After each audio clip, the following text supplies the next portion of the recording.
Welcome to The Explainer. Today, we're looking at a ghost from the past. We're going to uncover how a 40-year-old civil rights lawsuit holds a critical, and I mean critical warning for anyone building or using AI today. And it's a warning about a multi-billion-dollar legal blind spot that most people just aren't seeing.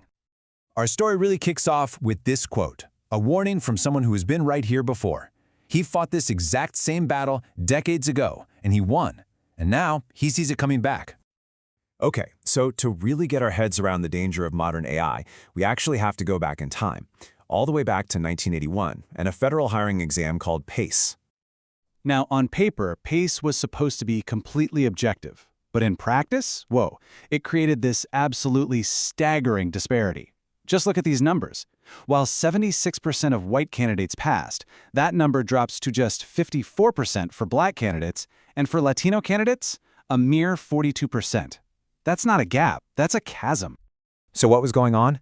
Well, here's the crucial point. The exam wasn't actually measuring if you'd be good at the job. Nope. It was measuring things like your cultural familiarity, how close you were to certain social norms, basically, stuff that has a lot more to do with your race and class than your actual skills.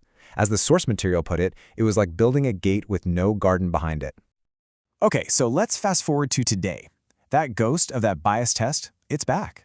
And this time, it's embedded deep inside the AI systems we're using for hiring, for lending, and for all sorts of other massive life decisions. The way we train AI today, the industry standard is a method called RLHF. It basically creates what you could call a digital mirror. Here's how it works. First, the AI swallows the entire internet, learning every pattern from our messy, biased world.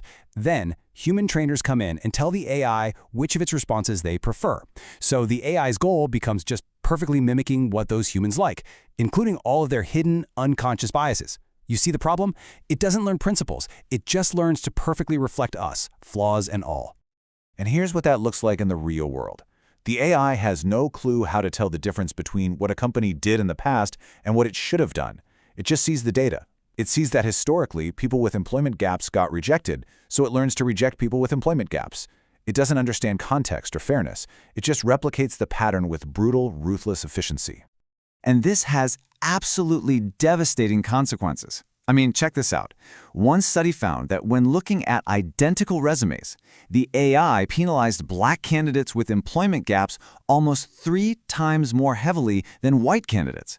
The AI isn't just mirroring our bias, it's putting it on steroids. It's amplifying it at a massive scale. So why should every CEO, every general counsel be paying attention to this right now? Because the whole legal game has changed. The risk is immediate, and it is immense.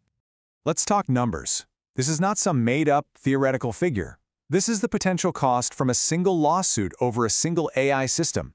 We're talking $2.4 billion. That gets your attention, doesn't it? And this slide right here? This is the kind of email that becomes the smoking gun in court. It's Exhibit A. It's a discoverable, documented choice to put launch targets ahead of civil rights.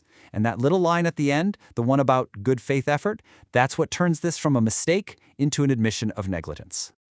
You see, the whole legal fight is shifting. It's moving away from trying to prove someone intended to discriminate, and it's moving toward proving a design defect. This is a product liability issue, and it changes everything. It doesn't matter what you meant to do. What matters is, was your AI's design unreasonably dangerous when a safer one was out there? And here is the huge problem for companies using that standard AI training method. They arguably check all 3 boxes for negligence. 1. Everyone knows these systems are risky. That's foreseeable. 2. Safer alternatives do exist. And 3. Companies are deploying the risky systems anyway. All of a sudden, saying, hey, we tried to fix the bias isn't a defense anymore. It's an admission that you knew there was a problem and you went ahead anyway. But listen, it's not all doom and gloom. There is a way out of this trap. There's an engineering solution that lets us replace the dangerous black box with a transparent glass box. The big shift here is moving from simple mimicry to actual principles. Instead of asking the AI, what would a human like, and just copying our flawed instincts, constitutional AI asks a totally different question. What do our explicit principles require? It forces the AI to reason from a set of rules you give it, kind of like a constitution for the AI. And here's the best part. The data shows this isn't a trade-off. You don't have to sacrifice performance to get safety. It's just better. Constitutional AI has been shown to be 15 times safer and 70% less biased, while performing just as well as the other guys. Oh, and it's also fully explainable. It's a strict improvement across the board. So what does explainable mean? Think of it like a flight data recorder for every single decision the AI makes. It literally writes down its step-by-step reasoning before it gives you an answer.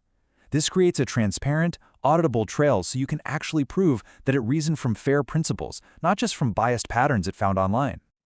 So all of this brings us to a choice, a really clear choice that every leader out there is facing, whether they know it or not.